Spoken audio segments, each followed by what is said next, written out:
Assalamu alaikum, 9th class. How are you? I hope you will be fine.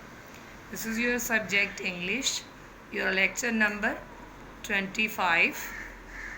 Today date is May 11, 2020 and day is Monday. In last lecture we have finished our reading of unit number 3 and then we finished question answers on your notebook. I hope you people learn your question answers. Today we will solve exercise on your book. Let's start. Page number 26 is B part. Put these words in relevant columns to identify the parts of speech these words belong to. Word: media, audience, means, eagerly, global, corrective, communication, information, impact, constructive, false, loudly.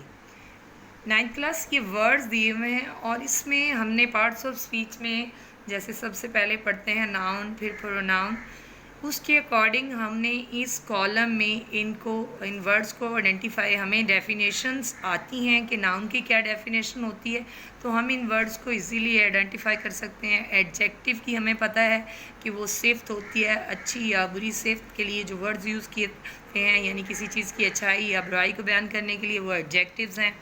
इसी तरह adverbs होते हैं. Adverb की simple identification आपको पता होगी, किसी की खूबी में इजाफा, और उसके लिए हम इंग्लिश में LY की आइडेंटिफिकेशन को इजीली आइडेंटिफाई कर लेते हैं. Okay, let's see.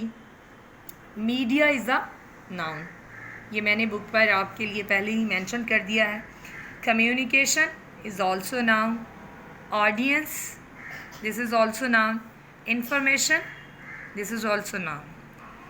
Now you see in adjectives column, constructive, global, false, and one word is eagerly, adverb.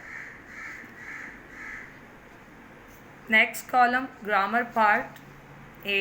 Change the following words into nouns. Fill in the blanks with nouns. ये activity है, उसी से related जो हमने solve करनी है. कुछ words दिए गए हैं जिनके हमने नाउन्स जो हैं इन ब्लैंक्स में राइट करने हैं. Doctors are concerned with dash of the patients. तो वर्ड है हमारे पास save. Save is a word. हम इसका आइडेंटिफाई करके क्या राइट करेंगे जी? Safety is a noun. Doctors जो कंसर्न करते हैं यानी कि तहफ़्फ़ुज़ के लिए, पेशेंट्स की, मरीज़ की हिफाजत के लिए, उससे मुतल्लिका जो भी तफसीलात बताते हैं. In a state of dash she cried loudly. वो डैश है यानी कि वो एक्साइटेड वर्ड दिया हुआ है. अब हमने इसका नाउन फाइंड करना है. In a state of excitement. Noun क्या होगा इसका? एक्साइटमेंट. शी क्राइड लाउडली, वो ऊंची आवाज़ से चिल्लाई. Number 3, floods often cause large scale dash. अब नेक्स्ट वर्ड है डिवेस्टेटिंग. डिवेस्टेटिंग में तबाही, तबाहकुन, किसी चीज़ का बर्बाद हो जाना, तबाह हो जाना. फ्लड्स, सैलाब अक्सर वजह बनते हैं बड़े पैमाने पर.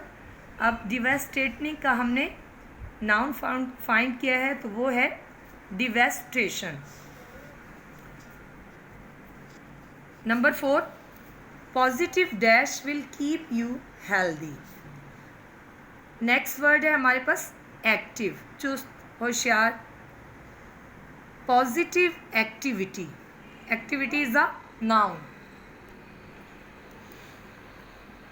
विल कीप यू हेल्दी यानी कि मुस्बत किस्म की सरगर्मी हमें सेहतमंद रखती है, तंदुरुस्त रखती है. Her dash was quite obvious. Next word is helpless. Helpless जो है वो एडजेक्टिव है, तो अब हमने इसका नाउन फाइंड करना है. इसको नाउन कैसे बनाएंगे? Her helplessness. Her hopelessness was quite obvious. Number 6, she was in a state of dash. Next word है हमारे पास होपलेस, ये भी एडजेक्टिव है. अब हम इसका नाउन बनाएंगे. She was in a state of hopelessness. Number 7, she has the dash required for the job. Next word is able. Word इसका हम बनाएंगे noun. She has the ability required for the job. Number 8, have you any dash of this act. Next हमारा last word है justify. इसका हम noun right करेंगे. Have you any justification of this act.